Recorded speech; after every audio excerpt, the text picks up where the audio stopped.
बिस्मिल्लाहिर्रहमानिर्रहीम अस्सलाम वालेकुम।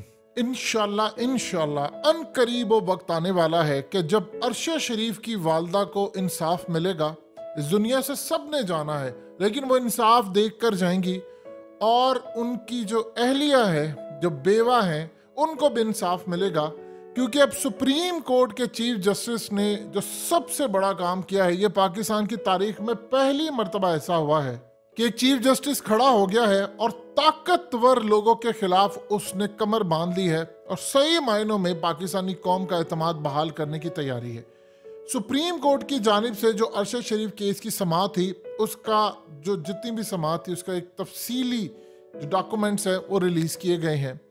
अब इनमें जो सबसे बड़ा मामला है उसमें इंडिकेट किया गया है कि अगर तहकीकात से मुतमईन नहीं होगी, जो कि नहीं होने जा रही, तो उसमें उन्होंने इंडिकेट कर दिया है कि वो जुडिशल कमीशन बनाने जा रहे हैं। ये इतना बड़ा छक्का है, इतनी बड़ी डेवलपमेंट है कि अल्लाह के हुक्म से अगर मालिक को मंजूर हुआ इंशाल्लाह तो अरशद शरीफ को इंसाफ मिलेगा।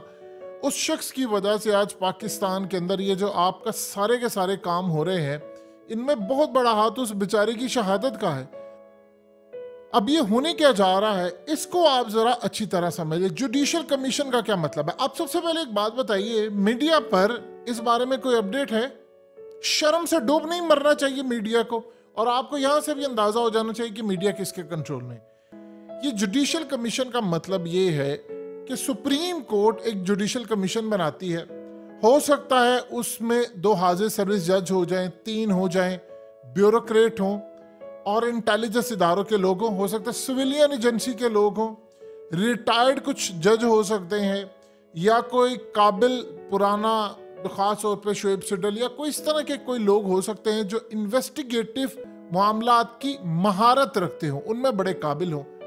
अब वो काम क्या करेंगे? जो अरशद शरीफ की वालदा ने नाम दिए हैं जिन जिन लोगों के, उनकी तहकीकात भी होंगी।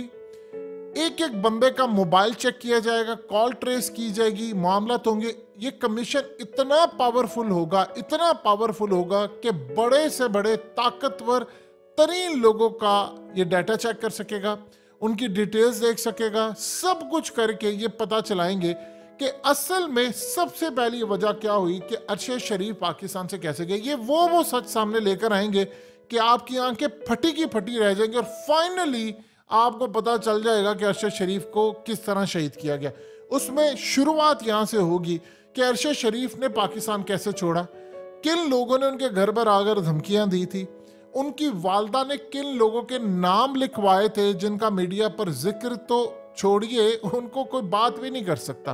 फिर उनके ऊपर तहकीकात, और इवन के एक बात आप ज़हन में रखिए, अभी तो ये भी बात देखनी है कि अरशद शरीफ का घर आज बग है कि नहीं, वहाँ पर माइक लगे हुए हैं कि नहीं, उनकी वालदा, उनकी अहलिया, इन सब के फ़ोन बग हैं कि नहीं। ये भी सारी सूरत हाल सामने आएगी, इसमें पता चलेगा कि क्या मामला था, कौन आ रहा था, कैसे अरशद शरीफ यहाँ से निकला। फिर आगे वो दुबई जाते हैं, दुबई के बाद आगे वो कीनिया गए। कीनिया, अब ये जो टीम होगी इतनी पावरफुल होगी कि खुद कीनिया का विजिट भी कर सकती है, और वहाँ पर इनका जो खास तौर पर फॉरेन ऑफिस है हमारा, वो भी एक्टिव हो जाएगा और उनके फॉरेन ऑफिस वहाँ पर जाकर ये तहकीकात करेंगे एक एक चीज़ के। अरशद शरीफ वहाँ पर कैसे गया, वकार कौन था, खुरम कौन था, ARY के मालिक ने उनको कैसे भेजा, किसने किया, ये सारे का सारा मामला और तमाम उन लोगों से तहकीकात भी होंगी, चाहे वो किसी भी ओहदे पर बैठे हो या कोई आम जगह पर हो या कोई भी हो, जिन जिन का नाम होगा। ये इतना पावरफुल जुडिशल कमीशन होगा जिसकी बैक पर चीफ जस्टिस ऑफ पाकिस्तान खड़े होंगे, इमरान खान भी खड़े होंगे, और इस सूरत हाल में वो बताएंगे कि किस लेवल पर जाकर अरशद शरीफ को तंग किया गया था, निकाला गया था, वहां पर उनको क्या खतरात थे, उनका आईपैड किसके पास है। फिर खास तौर पर तस्नीम हैदर शाह, ये हो सकता है लंदन भी चला जाए या उनको तलब कर ले कि भाई आप ये बताएं आपके पास क्या मालूमात है, वहां से राब्ता हो। यानी आप ये समझ लें कि सच अब जो अगर किसी खास तौर पर जमीन के अंदर 400 फीट भी अंदर गहरा किसी जगह पर जाकर छुपा हुआ है तो इसको भी बाहर निकाल लाएंगे। अब एक बात आप ज़हन में रखिएगा, इसके बाद जाहिर सी बात है उमर अता बंदयाल के खिलाफ जो कैंपेन है वो आसमान पर होगी, पूरी कोशिश की जाएगी। मरियम नवाज तो ऑलरेडी उनके खिलाफ, ये साफियों ने क्या काम शुरू किया, कामरान खान और बाकी, जो उमर अता बंदयाल को इस्तीफा दे देना चाहिए। क्यों? असल कहानी तो शुरू हुई थी अरशद शरीफ कत्ल केस के मामले पर। आप ये देखिए कि उनकी वालदा वो काम क्या करती हैं, वो बेचारी इस आस उम्मीद पर बैठी हुई हैं। आप सोचिए, जिससे अपना खामद खो दिया, जिसे अपना बेटा खो दिया, और उसके बाद एक और बेटा अरशद शरीफ रह गया, वो खो दिया। उस खातून का आप अंदाजा कीजिए वो बेचारी किस आस उम्मीद के साथ देख रही है कि कुछ काम होगा। उस बेचारी को पता भी नहीं है कि हो सकता है उसका मोबाइल वो जो यूज़ करती है वो बग हो, उसको ये भी नहीं पता, लेकिन वो आस उम्मीद लगाकर बैठी हुई है। अब एक बात बता दे, बुढ़ापे के अंदर, इस एज के अंदर दुनिया में कोई भी ऐसी औरत शायद हो वो सरवाइव नहीं कर पाएगी, लेकिन ये खातून इतनी बहादुर हैं कि जिसका अंदाजा नहीं लगा सकते कि वो अकेले लड़ी हुई है, और वो कह रही है कि ये नाम है मेरे, फलाने, इनसे तहकीकात करो, ये हमारे घर में धमकियां देने आते थे। असल में अरशद शरीफ से जब राब्ता होता था उनका, तो बताते थे अरशद शरीफ कि असल में बताएं घर क्या, वो बताती थी ये फलाना बंदा आज आया है, ये फलाना। उनकी वालदा को एक एक नाम का पता है कि जब वो कीनिया में भी थे, किसी जगह पर भी थे, उन्होंने अपनी लोकेशन डिस्क्लोज नहीं की थी, इवन कि उनकी अहलिया को भी नहीं पता था। तो ये असल में उनको बताती थी कि आज घर में ये आया, फलाने बंदे ने धमकी दी, उसका पैगाम है उसका। तो इनको एक एक धमकी का पता था, एक एक चीज का पता था। ये बेचारी लड़ रही थी, आप यकीन कीजिए सही मायनों में अपने बच्चे के लिए लड़ रही है।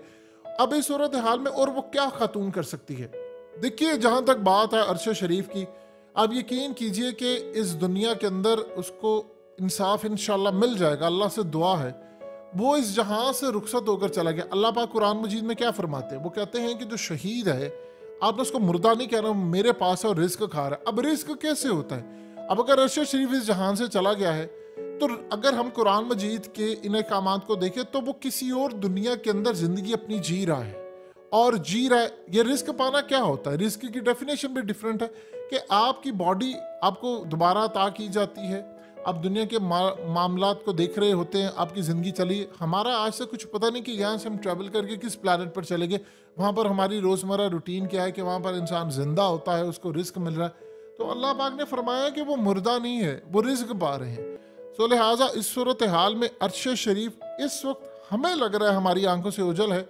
ये जो लोग शहादत के दर्जे पर फाइज होते हैं, ये असल में इनके लिए दुनिया के भी दरवाजे खोल दिए जाते हैं। आपको बहुत सारी ऐसी अहादीस में और कुरान मजीद में भी ऐसे रेफरेंस मिलते हैं कि कई कौमों के अंदर ऐसे लोग थे, इवन कि सूरह यासीन में भी हमें मिलता है ऐसा रेफरेंस, कि जब इस दुनिया से रुखसत हो गए तो उनको उनकी कौम ने मार दिया। तो अल्लाह पाक ने उनके अल्फाज यानी वो बताए कि वो कहते थे काश इनको पता चले कि अल्लाह ने मुझे कितनी ज़बरदस्त जगह पर रखा हुआ, यानी उनको दुनिया के मामलात की खबर भी होती है और आला दर्जा भी मिल जाता है। अरशद शरीफ असल में पाकिस्तान के जो टॉप लेवल के शुहदा हैं, शायद उनमें उनका टॉप का नंबर आता हो। यानी आप ये समझ लें, क्योंकि जो लड़ाई उस बंदे ने लड़ ली है वो दुनिया में शायद कम ही लोग लड़ते हैं। और अभी बहुत सारी चीज़ें हैं जो आज से खुलकर सामने आएंगी, उस डॉक्यूमेंट्री का क्या ताल्लुक था और क्या मामला था। अल्लाह पाक अरशद शरीफ को जन्नत में ऑलरेडी अच्छा मकाम उसको मिला है, शहीद है वो। उनकी वालदा को, उनकी फैमिली को भी सब्र अता करे।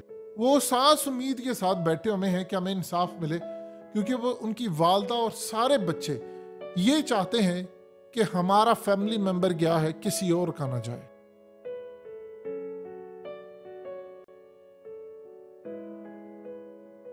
हकीकत टीवी को सब्सक्राइब करना मत भूलें, वीडियो को लाइक करें, शेयर करें और कमेंट सेक्शन में अपनी राय का इजहार ज़रूर करें।